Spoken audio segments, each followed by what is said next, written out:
Assalamualaikum warahmatullahi wabarakatuh. Selamat pagi pemirsa setia Sapa Kaltim. Kembali lagi bersama dengan saya Alia Royhana di program kesayangan kita yang selalu hangat menyapa pagi Anda. Nah, pagi kali ini kita akan membahas tentang kisah inspiratif dari seorang jurnalis yang tidak hanya aktif di dunia pers, tapi juga mengabdi pada masyarakat. Nah, di sini sudah ada Pak Nanto. Selamat pagi Bapak. Selamat pagi, semangat pagi. Pagi. Luar biasa. Wah, semangat sekali pada Iya. pagi hari ini ya. Nah, boleh deh sebelum kita lanjut berbincang, kita ingin mengenal lebih dekat dulu Pak Nanto Iya. ini. Boleh dijelaskan mungkin kesehariannya, aktivitasnya bagaimana pemirsa? Silahkan. Ya, terima kasih. Saya Munanto di Samarinda, baru saja tinggal sekitar 36 tahun lalu. Tahun 89 saya menginjakkan kaki di Samarinda bersama orang tua. Di Samarinda awalnya saya kuliah ya di Unmul, lulusan Unmul di FKIP, jurusan Pendidikan Dunia Usaha, Ekonomi Koperasi pada saat itu. Nah, kemudian sambil kuliah sambil aktif di jurnalis. Jadi dari semester 1 saya sudah di jurnalis. Luar biasa. Jadi dulu kita ngelola namanya tabloid daerah ya, tabloid Temuyun namanya. Punya Departemen Penerangan Kabupaten Bulungan. Habis itu ngelola tabloid Pesut, punya Kabupaten Kutai Kartanegara, Kutai dulu nggak ada Kutai Kartanegara, Kabupaten Kutai. Nah, berkembang, kemudian saya juga di SKM sampai, ada juga di Wisma Berita. Kemudian tahun setelah reformasi kita bikin namanya Media Gelora Mahardika, cuma nggak bertahan lama. Kemudian kita gabung ke Harian, saya gabung ke Jaya Pos, cuma juga nggak bertahan lama. Kalau di Sampai yang cukup lama, di Sampai tahun 96 ya, 96 sampai reformasi masih di Sampai. Kemudian berjalan waktu, kemudian sekitar 2 tahun lalu ya, kami mendirikan Jurnal Borneo. Gitu ya. Itu aktivitas pekerjaan. Jadi latar belakang sebagai pendidikan guru, namun guru tidak saya jalani karena apa ya, ada patah semangat pada saat itu. Kami membuat sekolah minus namanya dulu. Ada sekolah namanya Bina Prestasi. Jadi yang kami terima pada saat itu adalah nilai Eptanas murni yang nilainya paling rendah. Ada yang 18, kalau dulu kan yang 18 nggak lulus ya, 18 sampai yang tertinggi itu 18. Kalau kami yang katakan yang paling rendah itu yang tertinggi, dari 18 sampai 22 kami terima. Kalau di negeri itu biasanya kan 34 apa baru bisa terima. Itu. Nah, karena pada saat itu kemudian sekolah itu merupakan sekolah laboratorium ya dari Universitas Mula Warman. Kita karena tidak satu visi ganti rektor pada saat itu ya, dari Pak Yunus Rasid ke lupa nama rektor itu, rektor berikutnya Pak Yunus Rasid, kemudian berubah akhirnya sekolah means, kalau kami katakan means karena terima yang minimal banget, tidak sampai meluluskan, hanya sampai kelas 3, kemudian kita lebur. Tapi alhamdulillah jadi anak yang bontok-bontok itu bisa cerdas, bisa naik. Ada yang sekarang ada yang kerja di bank, sering menyapa tuh pas ketemu di jalan itu. Iya. Kebanyakan hanya meng-highlight yang pintar-pintar. Nah itu, sekolah-sekolah yang kayak sekolah plus itu kan yang pintar-pintar semua. Nah pada saat itu kita berusaha untuk, kalau yang pintar dapat sekolah, kemudian yang minus mau kemana? Apa semuanya? Kalau masalah minus itu kan istilahnya bukan karena anak itu goblok, enggak, anak itu bodoh, enggak, tapi apa karena lingkungan. Tata cara kita mendidik anak-anak yang tadinya tuh kurang dari pemikiran, kurang, kalau kita bina secara intensif, insya Allah dia naik, grade-nya naik. Perlu itu khusus aja ya? Iya, itu anunya. Iya. Oke. Nah, apa nih Pak yang motivasi Bapak untuk terjun nih ke dua dunia sekaligus? yakni jurnalis, juga sekarang mengabdi sebagai Relawan ya. relawan Iya. supir ambulans ya. Iya. Nah, itu berawal kita mulai tahun 2001. Pada saat itu COVID ya. Kita masih rame COVID. Kita mencari, tetangga banyak COVID ya, banyak kena COVID. Mencari bantuan untuk kendaraan digunakan mengantar pasien terpapar COVID itu sama sekali tidak ada yang mau. Baik ambulan masjid, ambulan puskesmas, apalagi tidak mau mereka untuk mengantarkan pasien COVID. Apalagi jenazah COVID. Akhirnya karena itu harus diangkut, kami ada mobil operasional dari PAUD TK Raudatul Jannah. Itu kami manfaatkan untuk pengantaran pasien yang terpapar COVID pada saat itu. Maupun pasien yang meninggal. Pada saat itu kondisi memang apa istilahnya minus banget ya. Jadi fasilitas yang ada termasuk bikin berangkarnya, kerandanya apa itu kita bantuan semua itu bantuan dari Perkajaya. Alhamdulillah semuanya bisa berjalan. Nah, dari situ awalnya karena apa? Banyak warga yang memerlukan, kadang satu hari itu bisa sampai 7. Wah, 7 nguburkan tuh 7 satu hari sampai jam 2 malam, dari pagi sampai jam 2 malam. Luar biasa. Tapi saat sibuk seperti itu masih jurnalisnya jalan? Alhamdulillah jurnalis jalan, nggak terputus, nggak terganggu.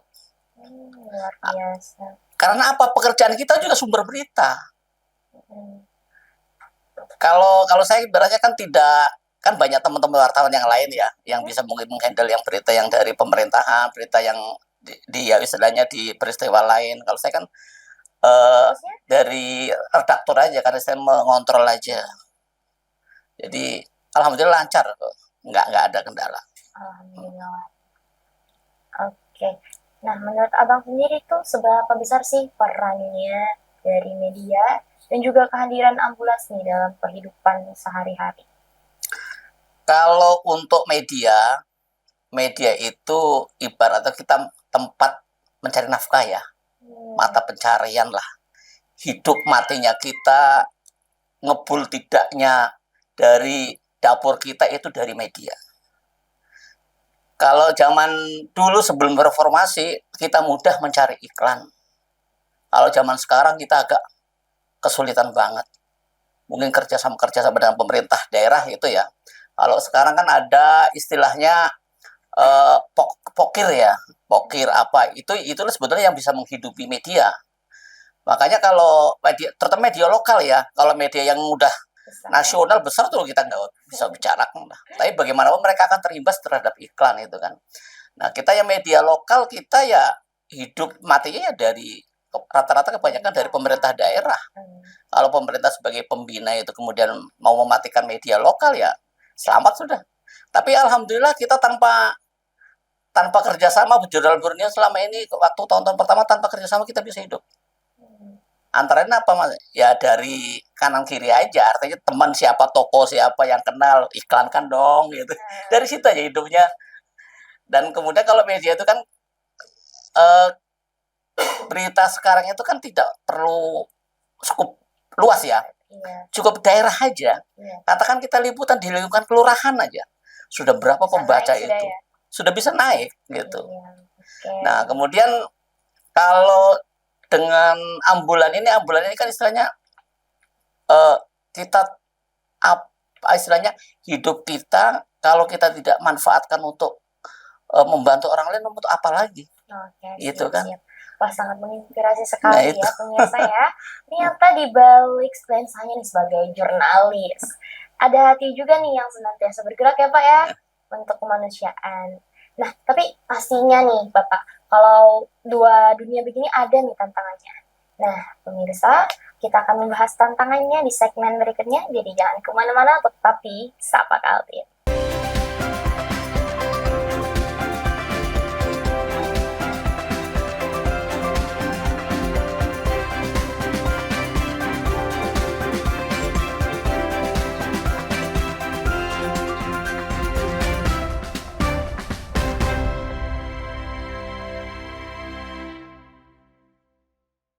Oke pemirsa, kembali lagi bersama dengan saya Alia Rehana dan juga narasumber kita yang luar biasa masih di sini bersama dengan Pak Munanto.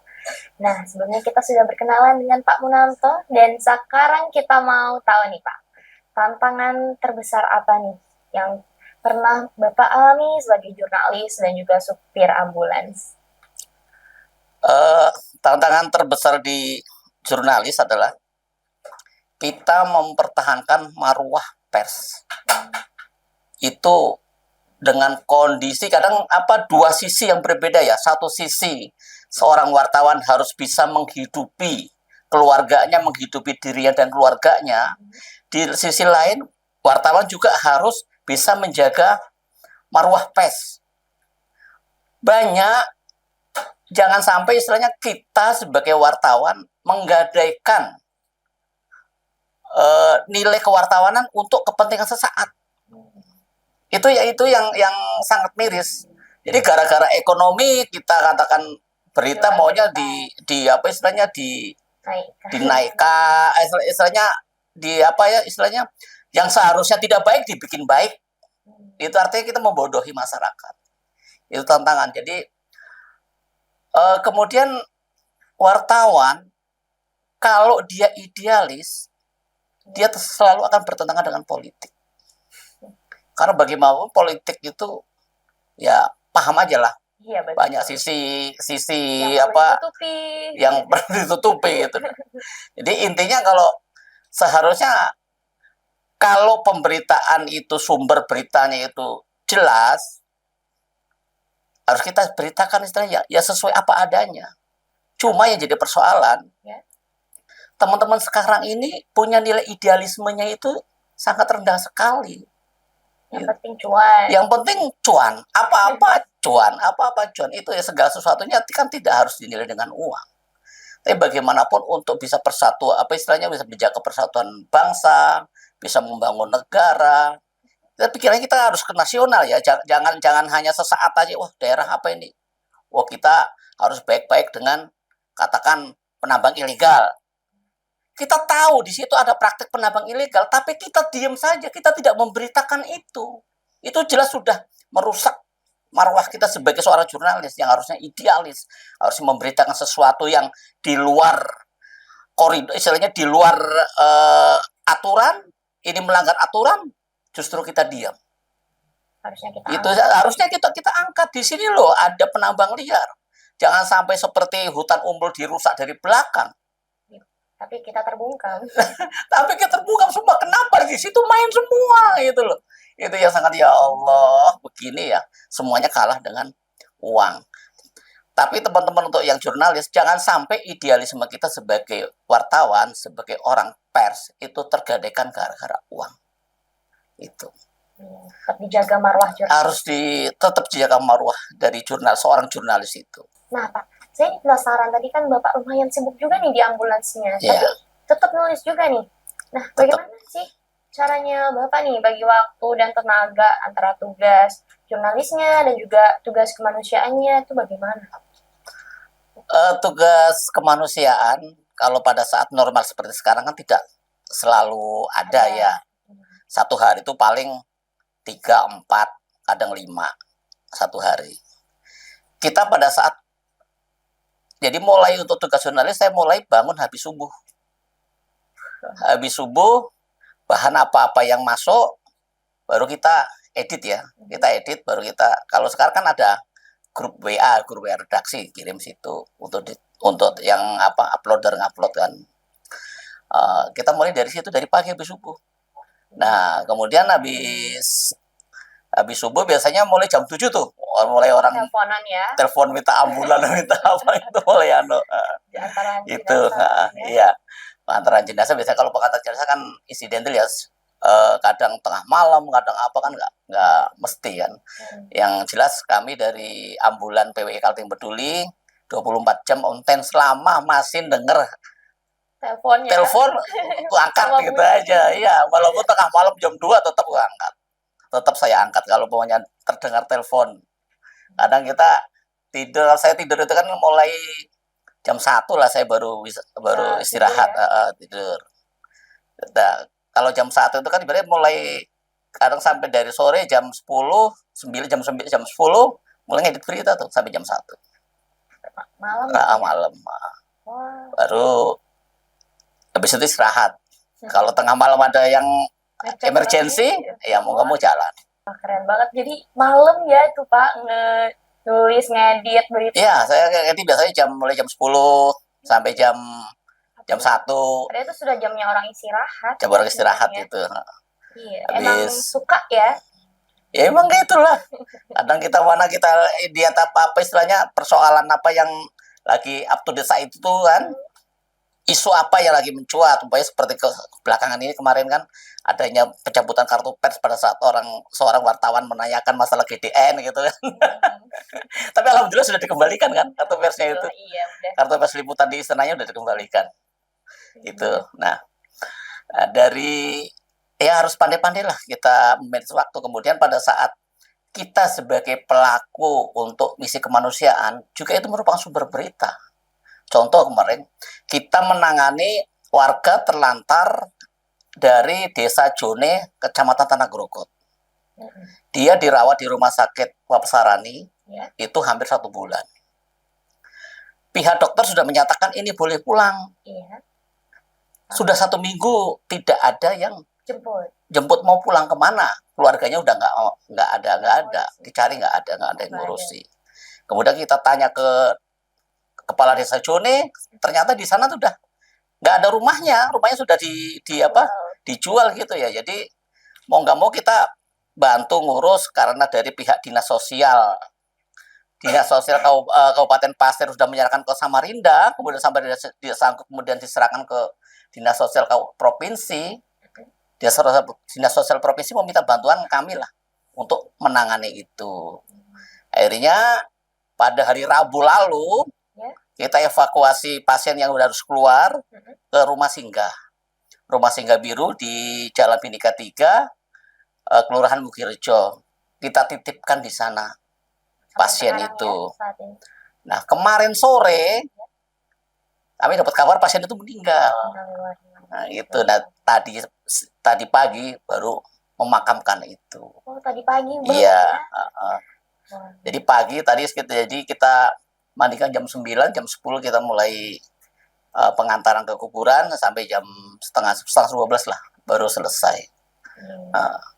Ya seperti itu anunya. Jadi kita kebanyakan ambulan PWI itu membackup pekerja sosial masyarakat yang memerlukan pengangkutan seperti umpamanya penanganan ODGJ, penanganan warga yang terlantar, warga sakit yang tidak ada yang ngurusi, itu kita kebanyakan ke situ. Tadi kan kita sudah tahu nih cara yang Bapak bagi waktu malam ternyata tadi ya ngedit berita. Sekarang saya pengen tahu lagi nih bagaimana adakah pengalaman cerita unik dari selama jadi relawan ambulans nih. Mungkin selama bawa pasien ODGJ ada yang ngamuk kah? Atau kejadian bagaimana lagi? Mungkin silakan. Iya. Pada saat itu di grup ada permintaan ada ODGJ ngamuk di Kemakmuran. Akhirnya unit PWI meluncurlah ke sana. Sampai sana ODGJ udah masuk ke gang KNPI. Kami telusuri mana nih. Akhirnya dapatlah dia mau dipukuli warga sudah diikat situ. Di pos ronda itu. Pas saya sampai datang, "Hei, ngapain kamu sini? Ayo sini masuk." Dengan anunya masuk itu. Wah, aku nih mau ngambil ijazahku di warung soto bilang, warung rawon bilang. Ayo sudah ikut, tantar bilang. Ikut dia. Naik ke ambulan. Cerita pokoknya selama kita harus ngikuti arah pikiran dari ODGJ itu. Kita nggak bisa menentang tuh istilahnya kalau dia seperti itu kita nggak bisa. Oh, jangan seperti itu, nggak bisa. Kita harus ngikuti apa kemauannya apa, kita ikuti terus. Nah, akhirnya sampailah di jembatan 2. Kami bawa sampai jembatan 2 itu. Kita mau masuk jalan Pesut, jalan apa namanya? Kakap apa itu ya? Jalan Kakap rasanya ya. Ini mau kemana? Bilang. Loh, ke warung soto kan di situ. Tenang aja situ warung soto itu. Oh iya. Akhirnya masuklah sampai ke RSJ, Rumah Sakit Jiwa. Pada saat masa kecil, loh kenapa kesini bilangnya, bilang gitu. Loh berarti pernah apal kan dia di daerah sini. Begitu keluar, kabur 4 satpam nangkap. Kedapatan. Dapat. Alhamdulillah. Bayangkan 4 satpam di peteng banyak. Wah. Karena apa itu membahayakan di jalan, dia menggunakan balok mukuli mobil-mobil yang lewat itu. Tapi nggak pukulin orang. Ya pokoknya mobil lewat pukul. Itu dia yang bahaya situ, merugikan masyarakat. Dengan pengalamannya dan juga tantangannya pasti memberikan banyak pelajaran ya Pak ya untuk Bapak dan teman-teman juga, untuk kita semua. Tapi kisah pengabdian ini pastinya nggak hanya berhenti di sini. Dan apa nih harapan dan juga pesan yang ingin disampaikan Pak Munanto untuk masyarakat dan pemerintah? Tapi tahan dulu Pak, dijawab setelah jeda berikut. Jadi jangan kemana-mana, tetap di Sapa Kaltim.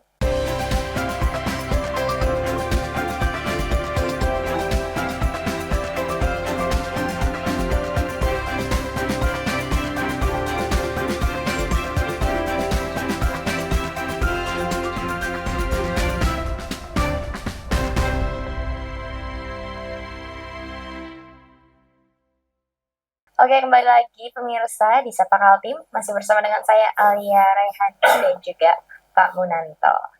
Nah Pak, nggak terasa ya pagi ini kita sudah banyak berbincang tentang pengalaman-pengalaman yang luar biasa. Sangat wah gitu ya. Bisa bagi waktunya dari jurnalis, juga menjadi ambulans yang sangat banyak cerita-cerita uniknya ya. Nah nih, sekarang saya pengen tahu nih, harapannya Bapak nih terhadap pemerintah atau pihak terkait dalam mendukung pengabdian seperti yang Bapak lakukan. Ya, namanya harapan tuh banyak sebetulnya ya. Tapi bagaimanapun warga negara ini adalah tanggung jawab dari pemerintah. Jadi apabila ada orang tidak mampu, seharusnya menjadi tanggung jawab pemerintah. Kita hadir apa? Karena kita hadir karena pemerintah tidak hadir. Jadi relawan ada sebagai backup atas ketiadaan fungsi pemerintah. Seharusnya pemerintah kalau menangani katakan warga terlantar, sediakanlah anggaran untuk bisa menopang dari artinya membantu paling tidak kehidupan mereka lah hari-hari itu. Ini kan kita enggak. Kita kesehatan ditanggung BPJS Kemenkes katakan ya. Gratis BPJS Kemenkes. Tapi apakah pemerintah berpikir orang yang sakit dari rumah menuju ke rumah sakit untuk berobat itu ada biayanya, berapa besar biayanya? Kita membawa orang yang kondisinya stroke tidak bisa bergerak ke rumah sakit apa? Hanya untuk sekedar sidik jari aja, itu keterlaluan banget. Seharusnya nanti pihak pemerintah dalam hal ini BPJS ya, seharusnya kembalilah direview ya, kembali lagi istilahnya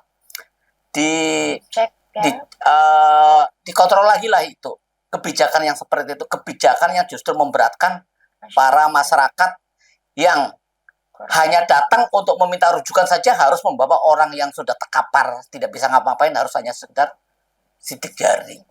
Itu yang kemudian untuk Kaltim cukup bagus lah ibaratnya kita dengan adanya program dari Pak Gubernur ya. Cuma itu juga harus betul-betul diterapkan di lapangan. Ini tidak, dinas sosial antara kabupaten dan provinsi saling melempar. Kita kalau umpamanya ada masalah, seharusnya kalau kita mendapatkan sesuatu persoalan, ada warga telantar, kita lapor ke dinas sosial, harusnya kan cepat direspon. Ini enggak. Ini tanggung jawab kota. Oh ini ke provinsi karena bukan warga Samarinda. Saling melempar seperti itu. Daripada dia melempar, ya kami mengambil. Bukan ngambil, kami bantu untuk memfasilitasi dari orang yang telantar itu. Itu jadi fungsi pemerintah ini harusnya dari pelaksana itulah. Harusnya pejabat, staf dinas sosial, pejabat di Pemprov harus lebih peduli terhadap kondisi masyarakat. Itu karena apa? Hidup ini sementara. Sebaik-baiknya hidup itu kita bermanfaat untuk orang lain. Itu siapa bilang? Rasulullah yang bilang. Jadi bagaimanapun, apapun yang kita lakukan, kita harus bisa bermanfaat, kita punya nilai, punya kesempatan untuk ada nilai plusnya, ada nilai bisa membantunya ke masyarakat lain, ke warga yang lain. Kalau umpamanya katakan Pak Gubernur, jadi gubernur, ya bantu warga masyarakat. Terutama warga-warga yang kesulitan, banyak warga-warga yang sulit, yang mungkin tidak tertangani, itu yang seharusnya di anggaran, dibesarkanlah anggaran. Jangan sampai katakan kita melakukan pemulasaraan jenazah orang terlantar. Dari dinas sosial apa? Nggak ada anggarannya, Pak. Mau nggak mau ya kita iuran. Kalau kami dari PWI Kaltim Peduli, teman-teman wartawan, kami mintain, ini ada jenazah terlantar harus kita makamkan. Perlu dana pemakaman paling tidak sekitar 4 juta. Siapa? Iuran.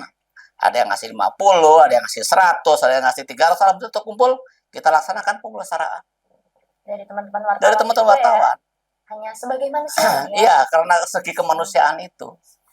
Nah, di sini seharusnya kalau umpamanya ada warga terlantar, kita harusnya lapor ke dinas sosial, harusnya mereka yang menghandle. Karena mereka tidak tanggap, itulah segala sesuatunya harus SPJ, segala sesuatunya harus berdasarkan aturan apa. Kita nggak, apa istilahnya, di lapangan itu kita nggak bisa dengan aturan. Orang namanya orang meninggal ya harus segerakan dikuburkan. Itu yang jadi kendalanya kita. Satu sisi ini harus SPJ, harus tanya berapa harga kuburannya, nggak bisa. Kita harus cari bagaimana caranya untuk mendapatkan tempat penguburan yang gratis. Itu kan. Untuk biayanya gimana pemulasaraannya? Apa istilahnya kan seperti kain kafan. Kemudian bagaimanapun orang yang gali kubur, orang yang mandikan jenazah.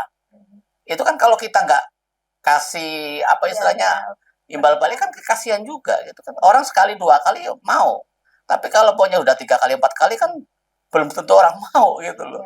Itu yang harus kita pikir. Nah, itu yang harus menjadi pemikiran para pejabat-pejabat yang penanganan untuk masalah sosial ini. Ya di dinas sosial ini yang utama. Paling tidak pemerintah provinsi berilah anggaran besar. Nah, kemudian juga pemanfaatan dana Basnas. Seharusnya Basnas itu bisa menopang, ada anggaran khusus yang dari Basnas yang bisa dialokasikan untuk gerakan relawan ini. Gitu loh. Jadi, umpamanya ada relawan yang pengusulan pokoknya membawa pasien yang terlantar dari seperti dari kandang kambing pokoknya. Dari kandang kambing kita bawa ke rumah sakit. Di rumah sakit ini kan perlu pampers, perlu orang yang jaga, perlu banyak air minum kan kita harus sediakan juga. Tidak mungkin dari rumah sakit, enggak. Dari rumah sakit apa dapatnya kan segelas dengan makanan yang dia dapat sekali 3 kali itu aja. Tapi pada saat orang itu perlu air hangat, pengen minum hangat, tapi kan kita harus keluar duit. Dari mana? Ya mungkin dana Basnas itu bisa digunakan. Jadi para pemegang kebijakan di Basnas harus peduli itu. Lebih perhatian. Perhatian itu. Jadi manfaatkan dana umat untuk kembali ke umat. Jangan dana umat ditumpuk aja. Itu harapannya itu. Iya. Oke, terima kasih banyak Pak Manto atas kisah dan inspirasi yang luar biasa hari ini dari seorang jurnalis. Juga kita belajar bahwa profesi itu nggak selalu soal karir ya Pak ya. Nggak selalu tentang cuan, tapi juga pengabdian, cinta kepada sesama. Untuk pemirsa setia Sapa Kaltim, ya semoga perbincangan hari ini dapat memotivasi kita semua untuk berkontribusi kecil apapun untuk masyarakat. Saya Alia Rehana pamit, dan Pak Mumanto. Sampai jumpa lagi di episode berikutnya. Wassalamualaikum warahmatullahi wabarakatuh.